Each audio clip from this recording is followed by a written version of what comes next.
RS teaching में आप लोगों का स्वागत है। आज हम लोग पढ़ेंगे क्लास 10th के राजनीति के कुछ महत्वपूर्ण प्रश्न। चलते हैं। एक नंबर प्रश्न क्या है? तो एक नंबर प्रश्न कह रहा है, क्या भारत ने बहुदलीय प्रणाली को क्यों अपनाया है? यानी हमारे देश में जो एक से अधिक यानी बहुत सारे जो जैसे यानी 6 दल जो है ये राष्ट्रीय दल है। तो कह रहा है एक से अधिक दल है, 6 दल यानी बहुत दल। तो कह रहा है बहुदल क्यों है हमारे देश में, ये सिद्धांत क्यों लिया गया है जो यानी भारत में बहुदल रहेगा, एक दल नहीं बहुदल। तो देखिए क्या कह रहा है, कह रहा है जिस देश में 2 से अधिक राजनीतिक दल होते हैं उसे बहुदलीय पद्धति कहा जाता है। तो हमारे देश भी क्या है, बहुदलीय है, क्योंकि हमारे देश में 2 दल से यानी अधिक दल है। कितने दल है? तो 6 दल ये है। यानी क्या, केंद्र सरकार के, राज्य सरकार का भी अलग अलग है। यानी किसी राज्य में 4, 5, 3, 2 इस तरह का है। तो चलिए कह रहा है हमारे देश में भी यानी क्या है, ये 2 से अधिक है यानी बहुदलीय है, इसलिए बहुदलीय पद्धति कहा जाता है। भारत में बहुदलीय व्यवस्था लोकतंत्र के लिए बहुत ही उपयुक्त है, क्योंकि लोग के लिए, जनता के लिए बहुत ही ये अच्छे माने जाते हैं। क्यों? तो क्योंकि बहुदलीय व्यवस्था में राजनीतिक दलों के बीच प्रतियोगिता होती रहती है। प्रतियोगिता ये होती है यानी वोट जो होती है, 5 साल के बाद जो इलेक्शन होते हैं, वोट होते हैं। तो राजनीतिक दल के बीच प्रतियोगिता होती रहती है। इसके लिए सभी राजनीतिक दल लोगों का समर्थन प्राप्त करना चाहते हैं, और राजनीतिक दल ये चाहते हैं जो लोगों का यानी हम कैसे समर्थन करें, क्या करें जो लोग हमें फिर समर्थन करें। तो यही करना चाहते हैं। इससे मतदाताओं के पास समर्थन और विरोध का विकल्प खुला रहता है, और इसलिए जनता के पास समर्थन करने का भी अधिकार है और विरोध करने का भी अधिकार हो जाता है, क्योंकि 5 साल के बाद उसको फिर यानी जनता के सामने आना होगा, और यानी क्या किया है वह नहीं किया है उसके बारे में हम तब उसको बताएंगे। ठीक है।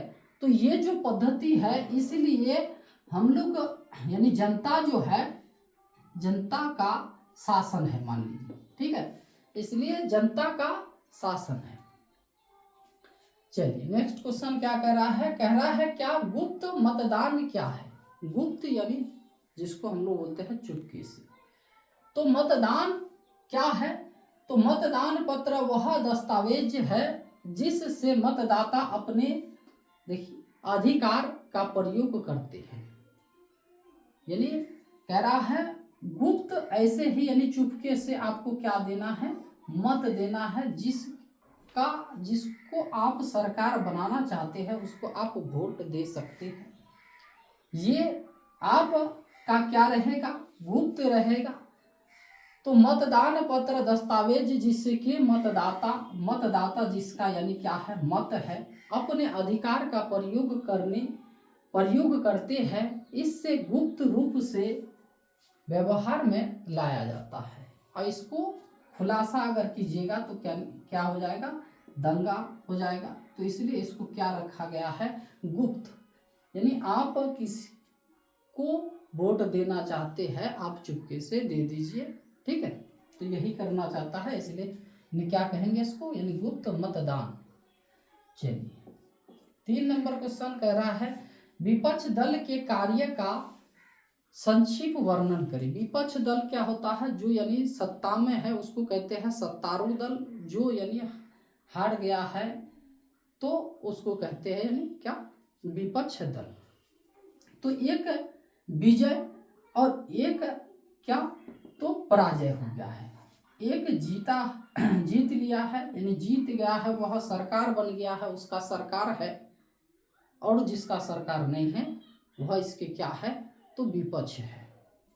तो वही कह रहा है विपक्ष दल के कार्य, जो हार गया है, जो यानी सरकार के विपक्ष में है, उसका भी बहुत कुछ कार्य होता है। वह अगर उस कार्य को लगातार बनाए रखेगा, ठीक है, तो फिर अगले 5 साल के बाद हो सकता है वो भी क्या हो जाएगा, सत्तारूढ़ दल में आ जाएगा। तो देखिए उसका कार्य क्या होता है, तो कह रहा है विपक्ष दल के कार्य क्या है, निम्नलिखित है।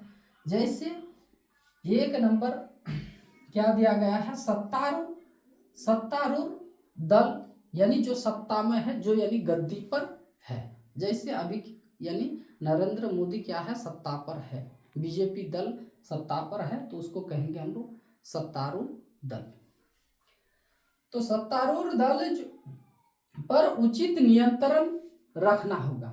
ये जो विपक्ष दल जैसे कांग्रेस जो है, इंडियन अलायंस जो दल है, सभी दल मिलके जो एक पार्टी का निर्माण किया गया है, इंडिया अलायंस, तो वह बीजेपी का क्या है, विपक्ष है। तो अगर कांग्रेस पार्टी या फिर ये जो सब कोई महागठबंधन जो बनाया है, जिसको यानी इंडियन अलायंस कहते हैं, वह अगर बीजेपी का उस पर अगर नियंत्रण नहीं रखेगा, जो वह क्या कर रहा है, वह जो कर रहा है करने दीजिए, ये अगर वह सोच लेगा, तो फिर 5 साल के बाद उसको बोलेगा इतना जो कार्य हो रहा था, खराब कार्य हो रहा था या अच्छाई कार्य हो रहा था या और कुछ कार्य हो रहा था, तो इसमें आप क्यों नहीं यानी इस पर बात रखें। तो वही कह रहा है सत्तारूढ़ दल पर उचित नियंत्रण रखना, उसको यानी क्या करना होगा, नियंत्रण रखना होगा, देखभाल करना होगा, ये क्या कर रहा है, किस में गलती कर रहा है। जनता की शिकायतों को सरकार के समक्ष रखना, और जनता क्या चाहता है, यानी भारत तक का अगर बात कर रहे हैं तो भारत का जनता क्या चाहता है, तो उस बात को आप क्या कीजिए, सत्ता में यानी सरकार के पास रखिए। जो यानी सरकार है, आप वहाँ जो जब बैठक होता है संसद भवन में, तो पार्लियामेंट में उसको रखा जाता है। जनता ये कह रहा है, जनता ये चाहता है, आप जो कर रहे हैं वह ठीक नहीं कर रहे हैं। तो एक तो ये कार्य करना होगा किसको, तो विपक्ष को। दूसरा क्या कार्य करना होगा, विपक्षी दल कानून के निर्माण में महत्वपूर्ण भूमिका निभाता है।